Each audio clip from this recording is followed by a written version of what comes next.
Welcome back, everyone, to Let's Play Aurora 4X. I guess this is episode number 20. We've made it to 20 episodes, yay! Alright, so in the last episode we did more of the designs. The designs are now complete, and I've only made one change since the last episode. The Aegis has received a second beamfire control at Guardsman Gary's insistence. Well, not really. He actually just recommended for the next design, but I see no reason not to do it in this one. Because of that, because of the min-maxing, we had 10 months here, but as you can see, his exact size, 9326, we can actually get 11 in and sneak it below 9350. So since there's no difference in tonnage, I will just change his deployment time slightly. Although technically this does change 1229. Yeah, it does make this 1229 instead of 1228. But I think it's probably... I mean, it doesn't really matter because all the deployment times for all my other ships are 10. So in that sense, why would you care about making this one 11? But I have to. The min-max person in me has to. So everything is complete. These are all going to have the one point of failure for both engine and fuel.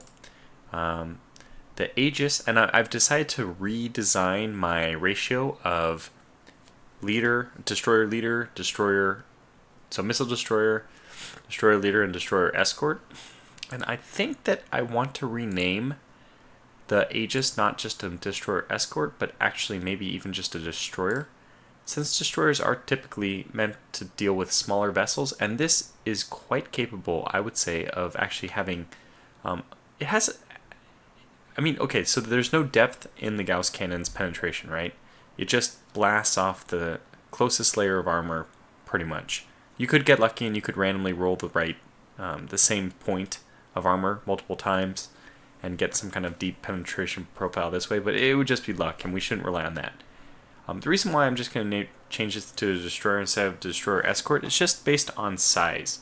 Typically, destroyer escorts would be, I mean, at least 10% less tonnage than the destroyers they're escorting, right? That's the whole point, is your escorts are usually smaller. And this one's only 9350. This one's 9350, whereas the Fletcher's only 10,000 flat. That's not a huge difference. The fact that our Washington is 12,000, well, 11,600, that seems to make sense to me for a destroyer leader. And another comment, which was good from Guardsman Gary, was that we can actually leave the Washington just on our side, or on the non-aggressive side of the jump points, and just use her as a jump tender, basically. I think we'll do that. Now, he also recommended one thing we will look forward to in the future. Let's just say that from a role-playing standpoint, the Federation is still very new to how you interact with these anomalies, these space anomalies, and how you use this jump technology correctly. Now, in the Star Trek framework, this would be how to use warp drives. Now, we're not sure, basically, at this point, how to get multiple ships to arrive through a jump point at the same time, which is all this research that actually we have being done on the moon, of all places. I'm pretty sure that jump drive efficiency is up next for Max Nixon, who's a very good backup at 40% already to Dr. Jordan, who has been around for so long, I won't be surprised if we see her retire in the next 5 years or so. Anyway, and then next up after that, I think we have minimum jump engine size. Oh, interesting. Does that mean that I was planning to do... I thought that my research here, I was just totally wrong, was going to be in max jump squadron size and all that stuff. There are ways to get around the need to do that. I mean, obviously, if you don't jump into a place with aggressive enemies right away, you'll be okay. Anyways, okay, the point I started to make about the class design was not supposed to be just about the fact that we changed the Aegis from a destroyer escort to a destroyer, but I changed the ratio from 1 Washington, 6 Fletcher, and 4 Aegis to 1 Washington, 4 Fletcher, and 3 Aegis. I like this ratio a little bit better. It gives me a little more point defense. It probably overbuilds the Aegis. I don't know, maybe I'd be okay 1-4-2 even. No, better point defense is still always a good thing. But the reason why I'm doing this is actually, one, Northfield Stratford asked, and I forgot your in-game name. Sorry. But anyway, he asked, or he recommended we do that. Just that maybe this is too many. 7 ships is, or 8 total is all we need right now from an empire, which we are, or a federation, I should say, which is not at war with any other, well, anybody. So why would you need all kinds of offensive ships without a war? And maybe there'll be a counter discussion to that in the comments for this video that you're now watching here. Maybe people will think that that's actually not true, and we'll have a discussion forum from that. But another question he asked, and this is, I appreciate the candor. He asked why these videos aren't coming out quickly enough, and I just want to say that's just purely because I have way too much stuff going on my channel right now. Like Aurora, I love Aurora, and I planned for it to be on my channel, but just had way too many things coming out. So these might be, like, I might be slimming these down to 30 and 40 minute videos, but that's in the hopes of getting out more than one a week, at least on average. Okay, so that is all the stuff I want to talk about right now, what we're going to be doing moving forward. So I'm going to put a cut in the video, and we'll advance a whole bunch of time. I'm slowly starting to build up. We just finished, by the way, a new naval yard. So now we have 3. How this happened just this time, I think, or dang it, it was 5 days ago and I kept going. So we have the Connolly shipbuilding is now finished. Howells and Collins has been there for a while. Has actually completed the first 500 capacity. So now we're going to start doing 500 tons capacity for you and for you, and we're going to start building them up. And I think that Davidson Naval, thank you for building the Phoenix Explorer, which I suppose are not going to build another one of, because I'm about to retool. I'm going to hold on to this for a little bit because I'm going to debate off camera in my mind, weigh the possibility that we should not change things too quickly. Anyways, because she already has 2 slipways, I think she will actually retool to the Fletcher, which means that one of these 2 is actually going to have to, probably Howells and Collins will have to retool, add capacity all the way till 12,000. Because I don't think we need it. We don't need to build as many Washingtons, so we only need 2 series of them. Whereas to get 4 Fletchers, we only need 1 Washington per fleet. Sorry, so we only need 1 ship here, but we need 4 Fletchers, so we're going to need 2 groups of this. Versus 4 of this is just, I think, much better. It's a sensible decision to have the shipyard with the most number of slipways build the ship type which you need to build the most number of. It was kind of confusing, but I think you get the point. Alright, so that in order to, let's make some progress in this video. Again, always, progress in this sense will be, we want to expand our capacity. We'll keep plowing through in research. Research now is not exactly ship dependent. It's not like technologies which we need instantly, which means we should probably redistribute things to weight much more favorably the research rate and the more theoretical techs. But I might distribute things differently off camera. I think I'll give maybe some more things to Dr. Allen. We, again, don't know how long he'll be with us, and we need to squeeze as much out of construction and production, as as we can. And anything else? So we're getting up with our destroyers. We're moving forward with research. Industry. I am going to be building more ordnance factories. That's right, because we're going to when we start building the physical ships, once we get our shipyards in under the right, tonnage to actually be able to do that, we're going to have a lot of missiles. The Fletchers, I think, each have, like 100 or 200 missiles.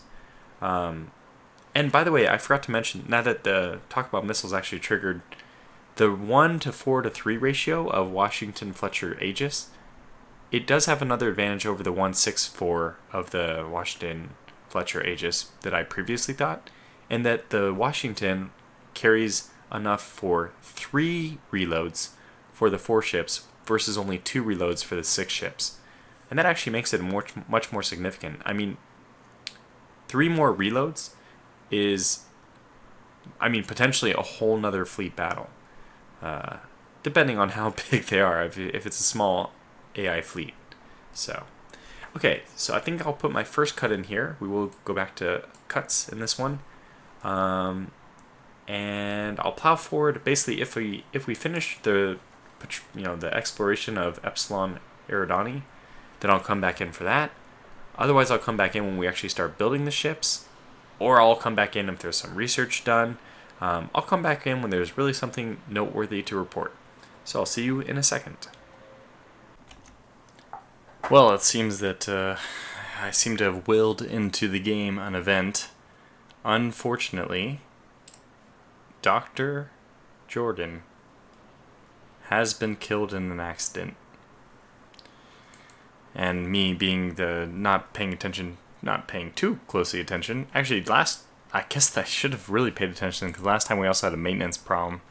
A jump drive on the Phoenix stopped working. We had to repair it, but I looked and we're in really good shape. Remember, the Phoenix has like a pretty long mission slated for it. So it should be able to last 5 years according to this. Probably more compared based on maintenance. Yeah, 7 years based on maintenance. So I don't remember how long she's actually been out. Let's find out. Wow, she's actually been out a long time. My goodness, she's almost been out 4 years already. Well, we'll have to bring her home then. I mean, I guess that's just the long and short of it. We'll have to bring her home.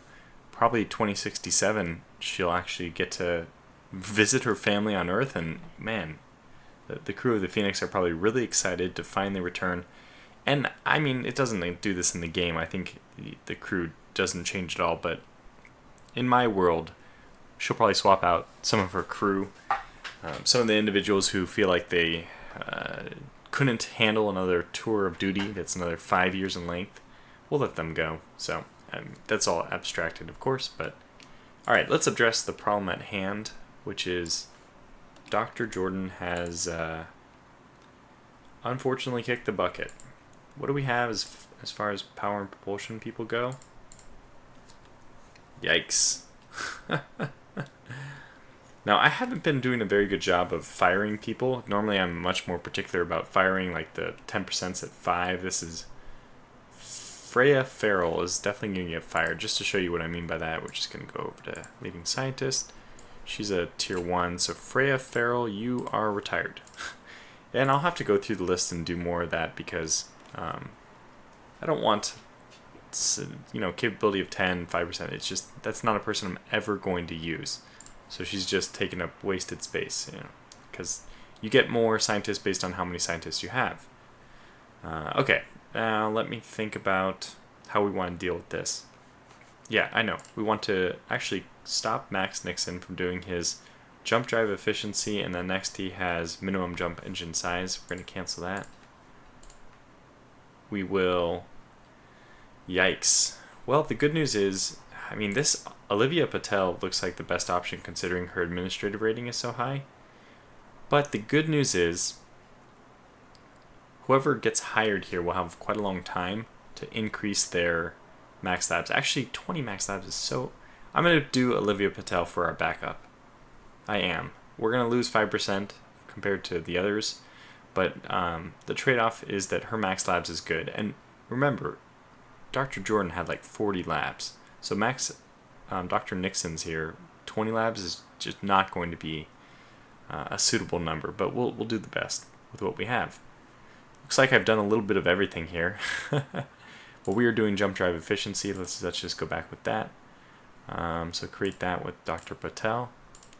And continue with, minimum jump engine size. I guess that is the one we'll...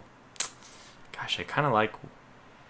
Alright, let's do that first, and then after that we'll start diving into the squadron size type jump engine characteristics. Okay, so that's that. Now we go back to Earth, and the good news is we don't lose too much. It's only a 10% fall off in terms of capability. Oh no, she was... Actually, Dr. Jordan was our best. She was a 65%, right? So we lose 15% of the bonus, but that's not terrible. And immediately we'll make up for it by having...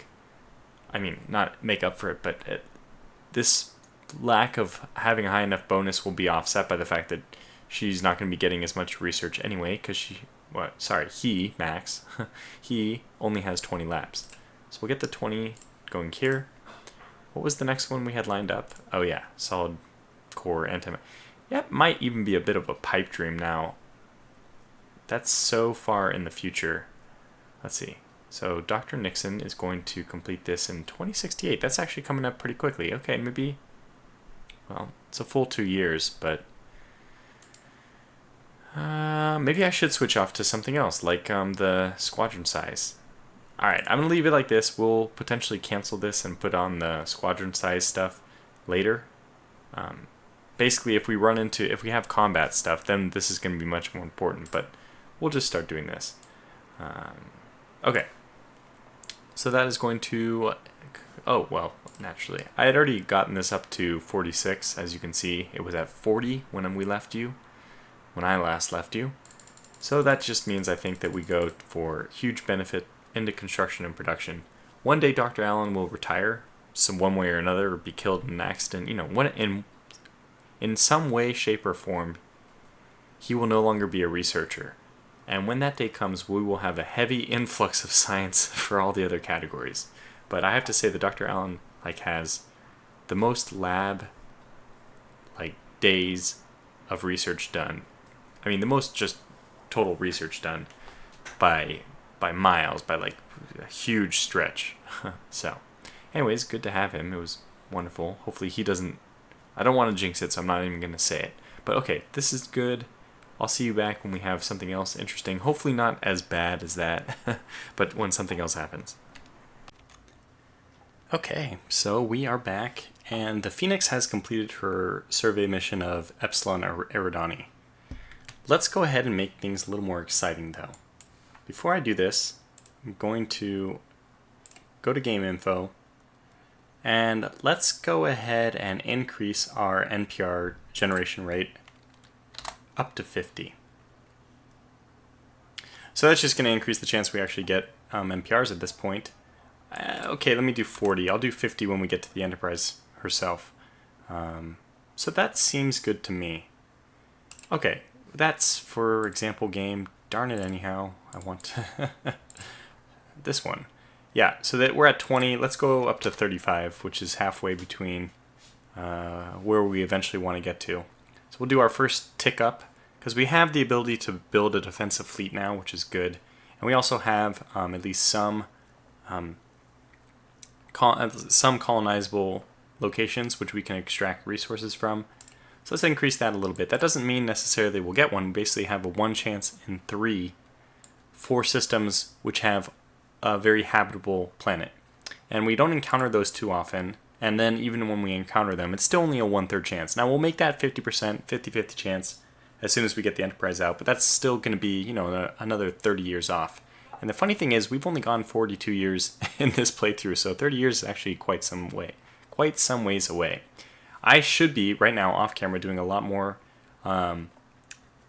exploitation of minerals. And that's where I'm pretty far behind, because Earth right now is still sucking up, let me go to this. We can see that we're really sucking up minerals. And what that's leading to is a situation where Earth has pretty dangerously low stockpiles of some items. In particular mercasium. Now we're trying to focus on getting more mercasium going, but basically what ideally would happen is I would be building a lot of automated mines, and I don't have, I should deploy the ones I do have because we have 169. This is just bad form on my part. So we'll get some of these out there, but again, I was trying to get them out there and the civilians weren't responding immediately. So let me do that off camera and in the next jump. But first and foremost, let's get the Phoenix to do a standard transit through jump point 3. And now just in case you can't see, this is where we come from, Hector. So this is where we're going the furthest away from our original jump point. Let's see what this one has for us. This is jump point 3. Standard transit. Okay, and what will you have for us this time? Let's also center map on it so that we actually get to see what she sees. There it is. Okay, this does not look like it's going to be a habitable location. Take it back. No breathable atmosphere. It's nice though. this is actually going to be quite nice for us. And that's the only two things of real significance there. We have another moon that's, well, it doesn't have the worst colony cost, but it's not going to be a prime candidate. So, Epsilon Indy has been discovered. We'll go ahead and do the usual. We'll have the Phoenix go ahead and explore. What is it? What are the two planets we need to look for? We need to look for the planet and then the moon. So this is A4 and then the moon. And there's only an A. So A4 and its moon. Great. So let's go ahead and do that.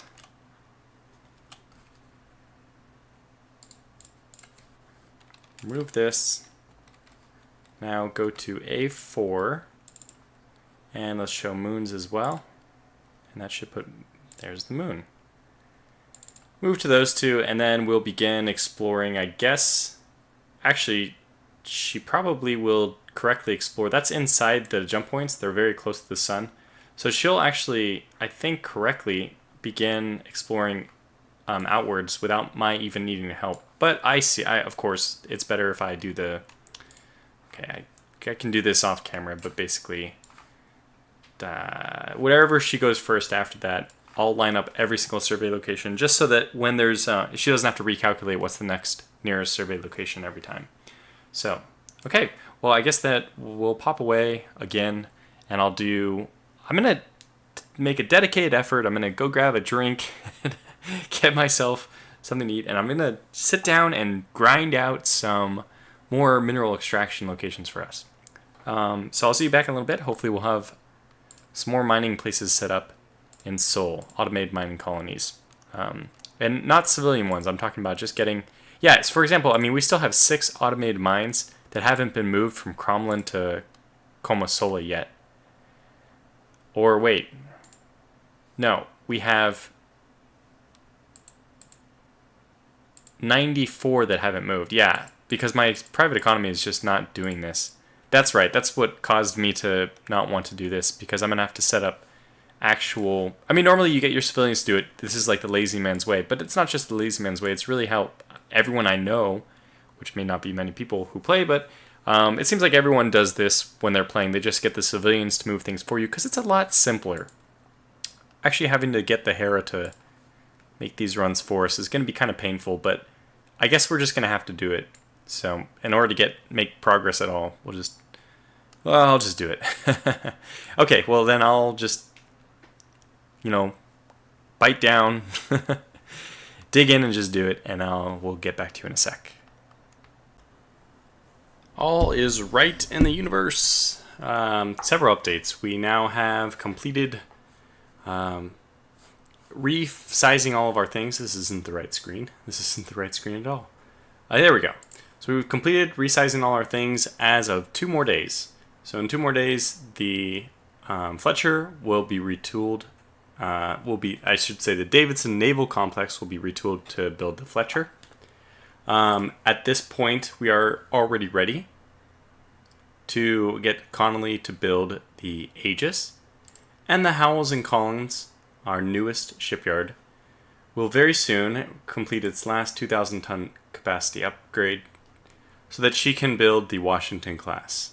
And I figured we'd do that on camera because it's a glorious day for the Federation. I don't really know if that's true because... I also want to showcase, because I can. We are now starting to make some progress on the Komasola. I just ended up dedicating the Hera. Our lone... She's actually still lugging around, by the way. Funny enough. Our team. She still has the Admiral Wright survey team on her. But now she's been tasked with making this run back and forth between Komasola and Cromlin. And this got me to thinking, well, you know what? If our private economy is not going to function correctly, we are simply in need of another freighter. Because this Hera is a bit... I actually need to see how her fuel is. Okay, her fuel's doing okay. Let me just pull up her design real fast and see what kind of fuel efficiency she's getting. That's pretty darn good. That's pretty darn good. With a movement rate of 2,000 and a fuel use of only 1.5%, I have to say that's significantly better than I expected it to be. Notice though that our Fletcher class at 7,000 are only using 22% fuel, so almost surely we can get a better freighter than the Hera class out there. Also, let's just take a look at what kind of stuff the Hera is using in terms of what are your components. Improved cargo handling, that might still be the best that we have, honestly.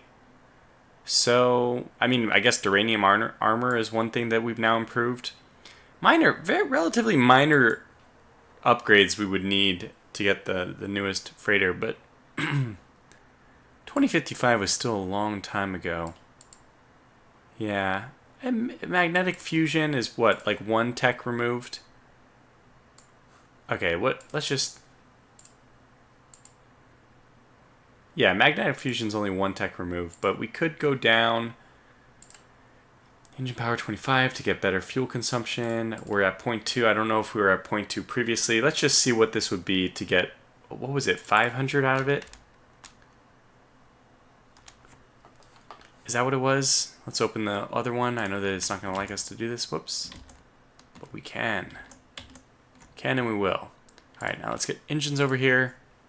2055, 500, so we would actually... Oh, this is going to be easy enough. We could do... So, yeah, our fuel consumption will be about half for slightly greater engine power. Okay, I don't know. That doesn't seem like extremely necessary to do immediately, but let's just think about doing that in the next episode. For this one, let's just make it more about getting our destroyers underway. So right now, one thing I've neglected to do, because I'm actually switching my priorities back towards industry.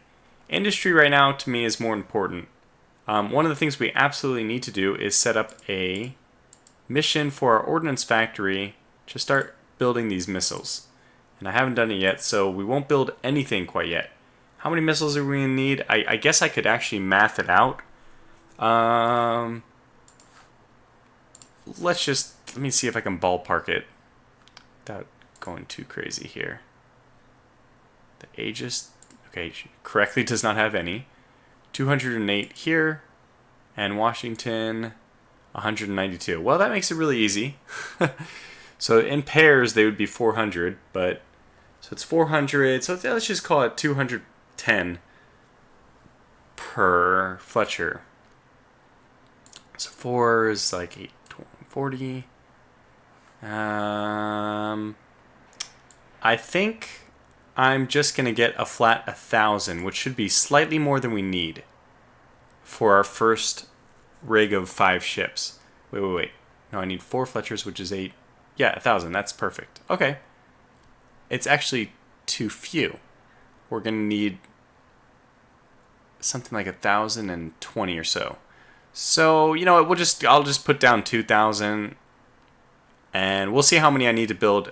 I assume I'll make a second fleet of these. Alright, go to Ordnance. Actually get this done. How long is it going to take for you to build, to make for us 2,000 of these?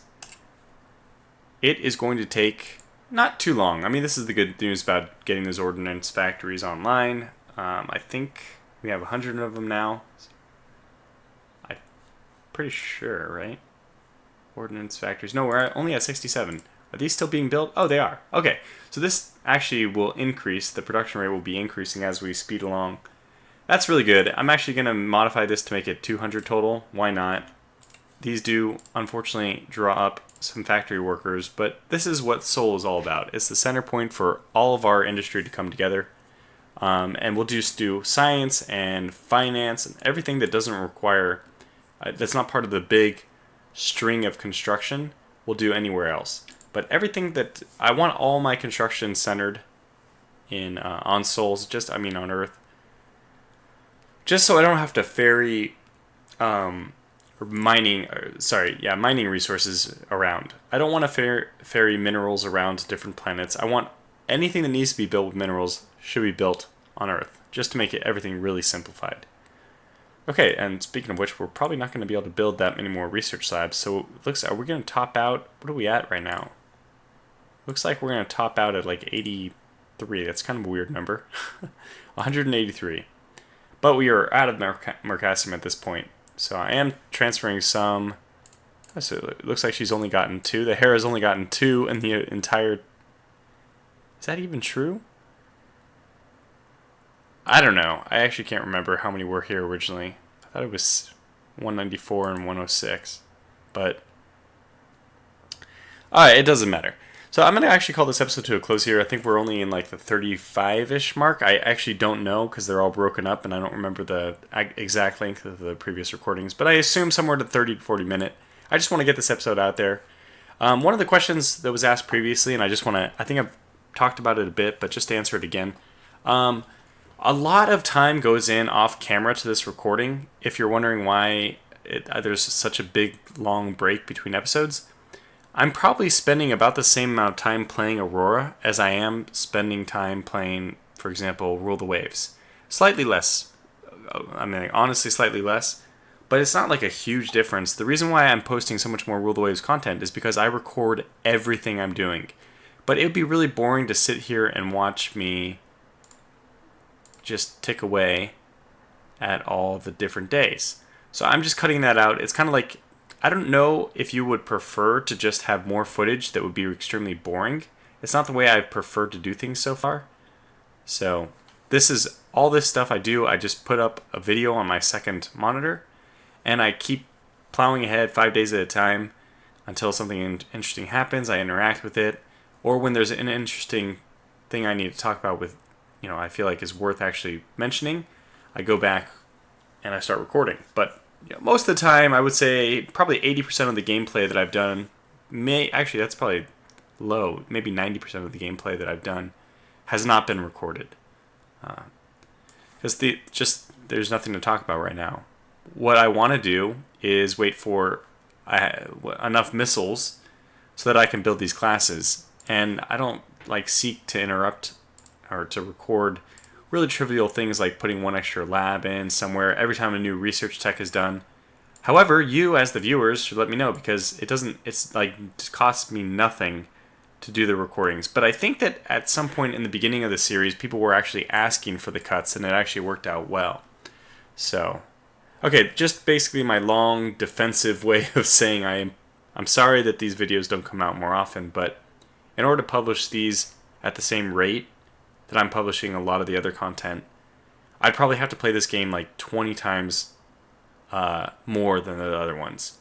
And Aurora to me is always more of a casual, when you want to just sit down and kind of unwind and just, I don't know, it's very extremely turn-based obviously. There's no pressure to move forward in any way until you want to. And you got to think about things, and it's not always that you're going to be, sometimes you're just in the mood to play like a shoot 'em up type game almost, but if you're into a casual spreadsheet manager, this is, and I think that people who have watched up until this episode, you're like me, you are. This is entertaining. It's really fun to do a universe simulator, which of course is going to be a management of tons of numbers. So, okay, so that's it. If you have any comments about where this series is going right now, because I feel like it's losing momentum, and I hate that feeling. This is how it got with Distant Worlds, that after 40 episodes, actually it was probably around 35 episodes, I started to lose my own momentum in the series, and then the episodes dragged. And when the episodes drag like this, even though I'm playing off camera, I feel like the momentum for the series on the channel diminishes. And I fully plan to play this at least until we encounter an NPR and take them over. I want to encounter multiple ones. Hey, we're at least making it to 2100 to get the Enterprise out. But when these things start drifting down... anyway, actually, the thing I should say is the Dominions 4 series, when that's probably going to be coming to a close, hopefully within a month. And then Aurora can just fill in the time slot, which would be nice. But I'm going to call this video to a close here. I don't know if we... Let's see, finished... We're still just waiting for some of the missiles to get queued up. And I actually forgot... How many missiles did I put to be queued? Yeah, I did do 2,000.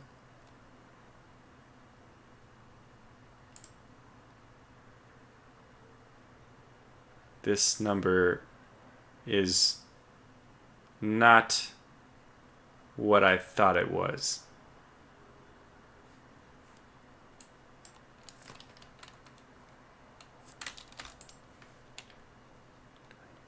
I misread this completely. I thought this was 2067. My dyslexia, I'm pretty sure I didn't misread it actually.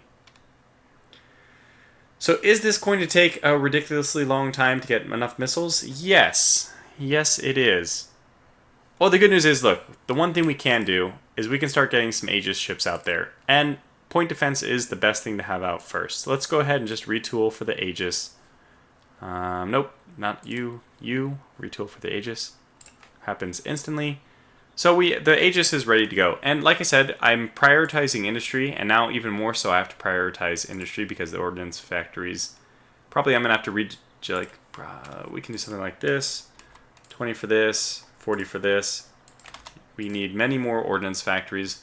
Maybe I'll get this up to like 500 ordnance factories because missiles, even though they're not going to be as important later in the game for us, since we're going to be doing somewhat of a Federation, Star Trek, more energy weapon type playthrough, it's always nice to have the missiles. And ordnance factories don't take too many factory workers per unit, so it's not terrible.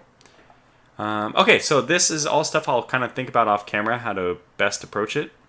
But let's conclude the episode by actually starting the construction on our Aegis. And I don't have my list up, so I will start construction on the first Aegis, but I won't rename her. Oh, I guess she can be the name. She can be the name of the class. I think I'll rename her even. I'll look at the list and see if there's an appropriate name for the Aegis first destroyer. And then, is there anything else I need? I'm kind of hesitant to hit this button, but I think we're okay. Yeah, I'm just going to do it. Most of the time, if I wanted to build ships quickly, I would have industry pump out all the different components. But in this case, I'm not going to do that because I'd prefer, in fact, for my industry to be working on industry stuff. And if it takes a long time for this ship to be built, which it will, it's going to take over a year. That's not even that terrible, though. So we'll get our first Aegis out in a year, which means in about 4 years, we should have all of our destroyers. Because I think in 4 years, assuming that ordnance increases, gosh, I don't know if we'll have enough missiles. I really don't. Okay. Anyways, thanks for watching, and stay tuned for more Aurora. The series isn't going anywhere, so I'll catch you for the next one. Until then, take care.